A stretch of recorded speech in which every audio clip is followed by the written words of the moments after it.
All right, hello everybody, welcome back to the channel. Today, I'm going to divulge to you the best trick that I ever stole in my 12 years of doing the podcast. We had a ton of different ASC members, people working at the tippy top of the field, making the best films, making the best commercials. And the whole time, the huge advantage of doing the podcast was I was always trying to steal every technique that I could. I wanted good people to tell me how they were making things good. I would steal that information, use it myself.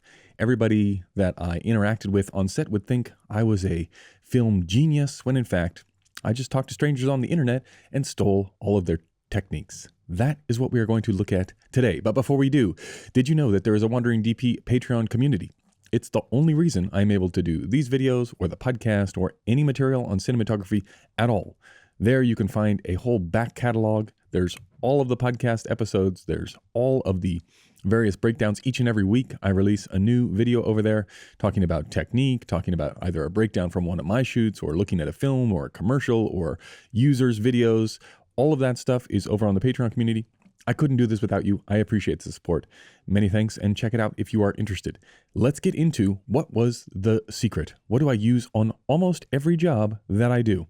And it has revolutionized how I think about one important aspect of cinematography, and that is the backlight. Let's go into it.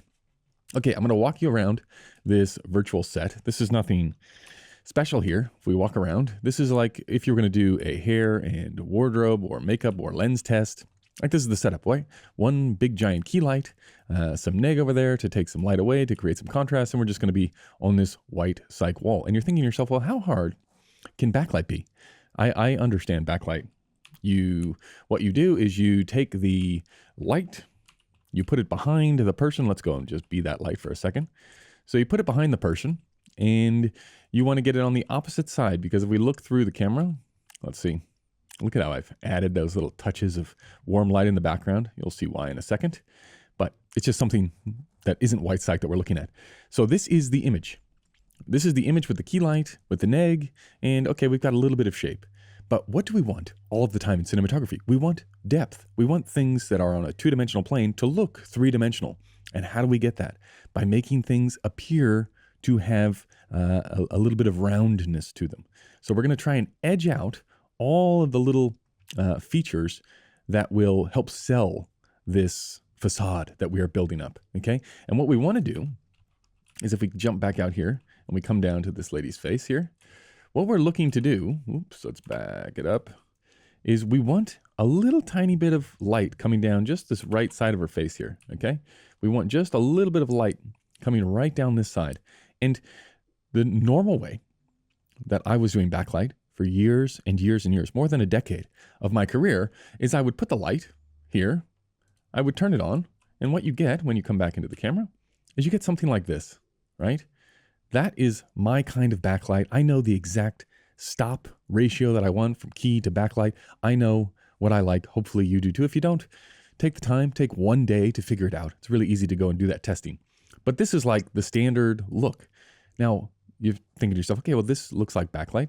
What's wrong with this? Or why were you looking for something different? I'll tell you why. This is a complicated setup. It might not seem like a complicated setup, but the worst thing you can do as a cinematographer is you get all the elements in place, right? You come here, you've got your whole plan with lighting and grip, and everybody's getting into position. This giant key light, that's the first thing you're going to set, right? You're going to set the camera to the background level, then you're going to come in and you adjust the key level, and all of that is good, and usually there's lots of time. But this backlight is generally the last thing that gets thrown in, and it's the most important in terms of placement, because you're looking through the lens and you're trying to solve all the different solutions at once. And it all sort of, if we're being honest, in the commercial space, right, it all sort of looks like crap until the very last second when all of the elements come together. And what ends up happening is this thing, rather than being in the perfect spot, it's going to be like in the frame. And if we pan this way and tilt it up a little bit, is that even on? Pan it to the right. Let's just crank it up so we can see it a little bit better. So it's like, oh, it's going to be like in the frame itself. See how the light now is in the frame? And you're like, okay, you're going to talk to the crew. Let's bump it out a little bit. And then they're going to bump it out. And they're going to come over here. And then we're going to pan the thing. And let's lower it down, the intensity. This is also like a trick when you are doing it. You want to see where the light is going. So definitely crank up. I want all lights at 100% when you turn them on. If you are an electrician, if you're in the lighting department, put it on 100%. I want to see max all the time. So you get it here and you're like, oh, it's a little bit, there's too much coming down her face there, right? There's too much. I just want it to be very subtle. I don't want that much. And then you're like, okay, we'll pan it to the left. And then you pan to the left and you're like, okay, I'm starting to miss a little bit more, but it's too much. I just want a little hint of something. This takes a while to get in the right spot. And then you're like, oh, still what we don't want, like the number one rule, because what will oftentimes end up happening is to be very cautious to not get the thing in the frame. The lighting department will put it way off to the side here. And then when we rotate it this way, this is my pet peeve. Like this is disaster written all over it. If we come into this shot now, if it's on, it's a little bit over exaggerated, right? Because it's not really behind her. Let's say you get somebody new in lighting and they're going to do that. And then we pan it over and they're like, okay, that's coming behind her.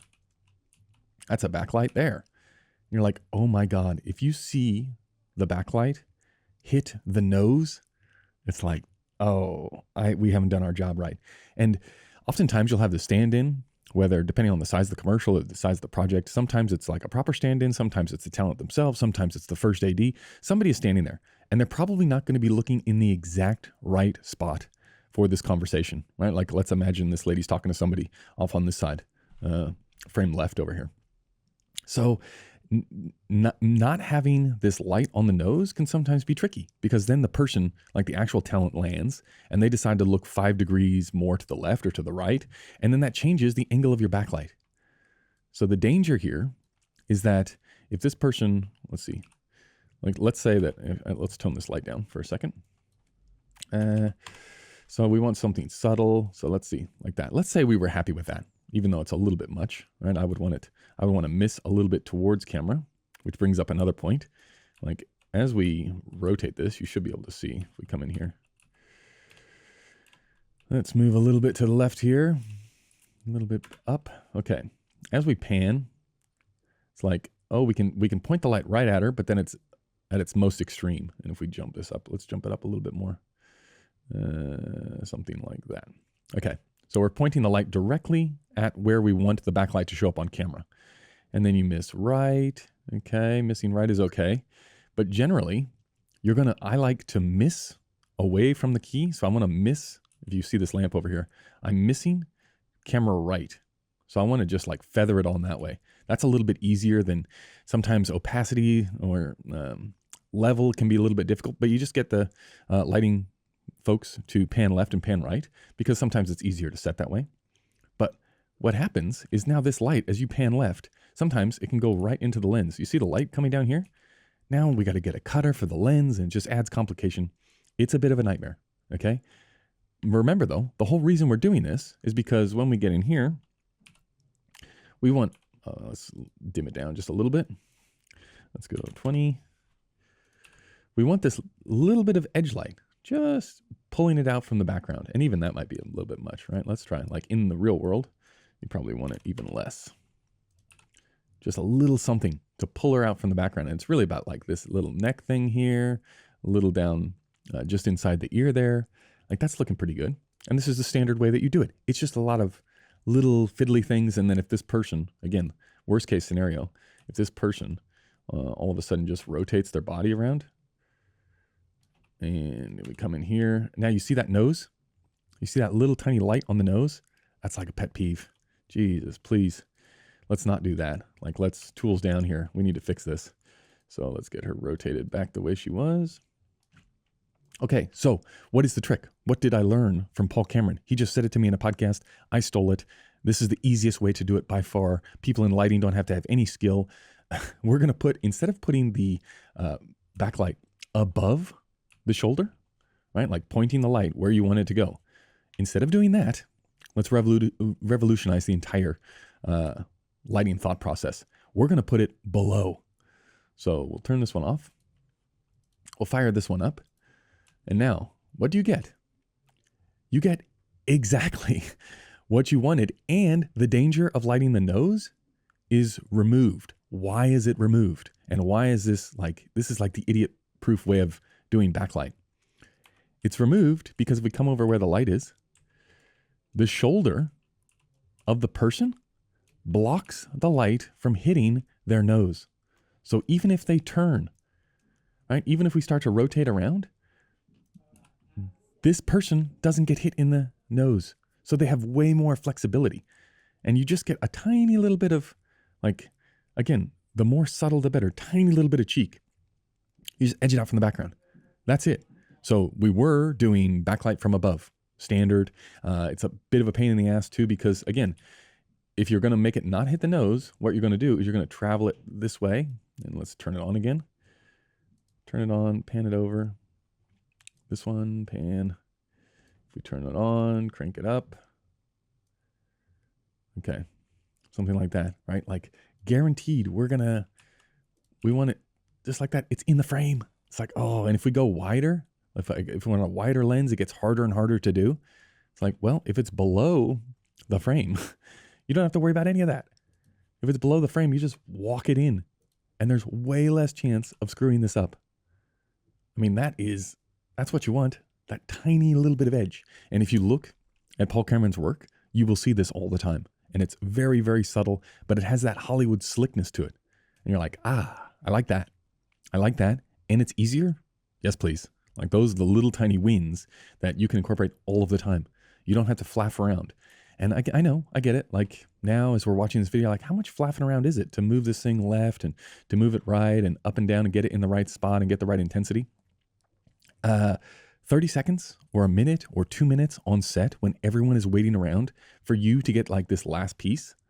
And everyone else on, like, if we come in here and we're looking at the camera, because this is what it's going to look like. The monitor on set is going to look like this.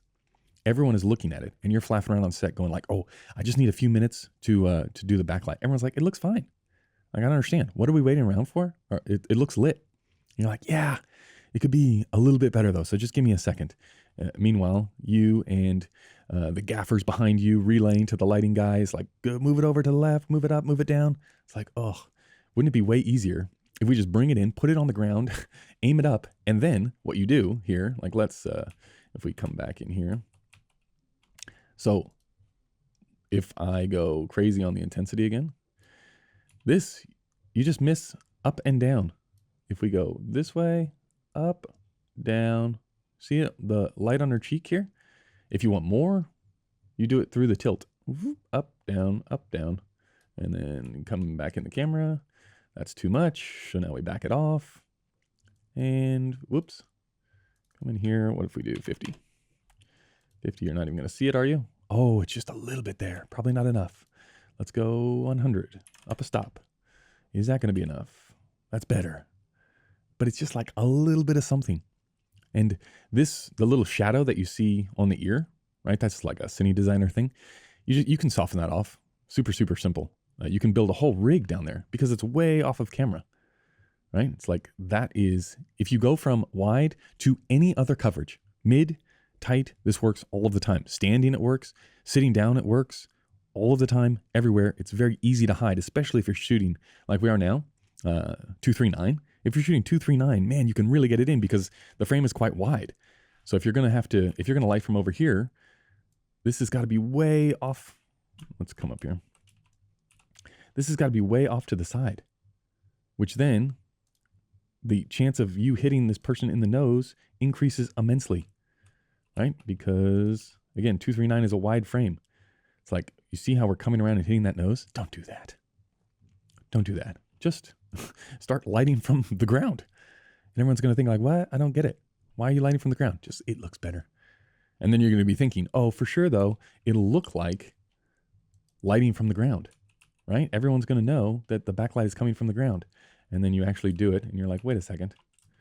Nobody can tell where that backlight is coming from. It's just there. Ta-da! And you get a nice little cheekbone. It's good. The only problem is it's a little bit more difficult to recognize if the person, let's say, has hair like this. Drop that on them. Now it's like, oh, it's kind of eating it a little bit. The hair is kind of eating the backlight. So then you just bump up the level. It's the exact same thing. You just crank up the level Move it this way slightly. And this way. Ta-da. And you just get that kind of like that little tiny edge from the back. You wouldn't want it on the shoulder down there, right? You'd be trying to fix that up. If we pan that way, up, down, it's like you're just trying to keep it off that shoulder. You're basically shooting the thing straight up. And that softness comes not from Cine Designer, but in real life. It's just a really easy way to do backlight. I would steal it. If I were you, I would steal this technique and I would try it yourself. And what you will find is that it is significantly less fiddling around on set at the exact time that you don't want to be fiddling around. Like the backlight, the last thing you throw in there is the least amount of time that you have and everybody else thinks it looks good. We're all ready to go. Can we go? And you go, no, let's wait. Like, oh, this is just a really quick and easy way not to screw it up. Okay, so if it's good enough for Paul Cameron, ASC, works for me. It's what's like stamp verified from onset. This is a technique that I will use all of the time.